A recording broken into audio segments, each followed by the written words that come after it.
ពុទ្ធទាំងសរណង្កច្ឆាមិខ្ញុំព្រះករុណាសូមដល់នៅព្រះពុទ្ធជាទីពឹងធម្មយ៉ាងសរណង្កច្ឆាមិខ្ញុំព្រះករុណាសូមដល់នៅព្រះធម៌ជាទីពឹងសង្ឃាំងសរណង្កច្ឆាមិខ្ញុំព្រះករុណាសូមដល់នៅព្រះសង្ឃជាទីពឹងជីវិតដែលយើងគិតថាជារបស់យើងកើតឡើងហើយវាក៏រលាយចែកតាមធាតុសេចក្តីស្រឡាញ់ក៏មិនអាចកាន់កាប់ទៀតថ្ងៃមួយវាប្រែបាត់ទុកតែកំជាប់តាមខ្លួនយើងរត់រកសូភៈមង្គលយើងខ្លាចការបាត់បង់តែអ្វីនៅលើលោកនេះគ្រាន់តែជាការប្រព្រឹត្តទៅតាមកម្មអនិច្ចំមានន័យមិនទៀងទុក្ខំជីវិតមិនអាចជៀសវាងសេចក្តីឈឺអត្តានត្តាគឺមិនមែនខ្លួនយើងទាំងអស់កើតឡើងហើយរលត់ទៅវិញ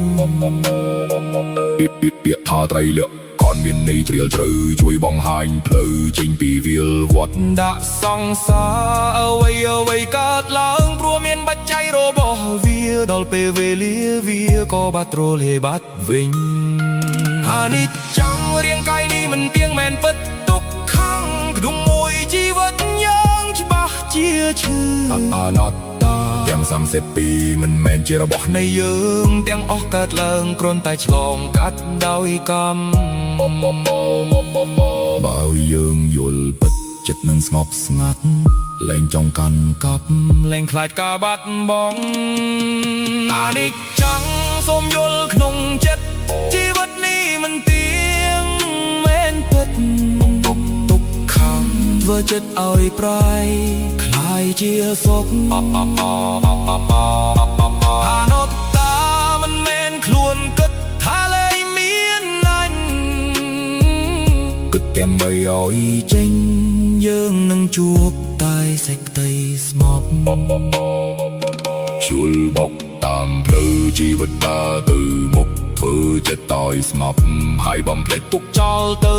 បាសត្វឬមកពីមុខសូមឲ្យរំលងបាសត្វឬមកពីក្រោយខ្នងសូមឲ្យរលីបាសត្វឬមកពីឆ្ងាយសូមឲ្យខ្លាយជាមិត្តបើមានអ្នកជួយ share សូមឲ្យបានសុខមួយជីវិតចាំថ្មីរកការគិតសូមឲ្យបានជោគជ័យ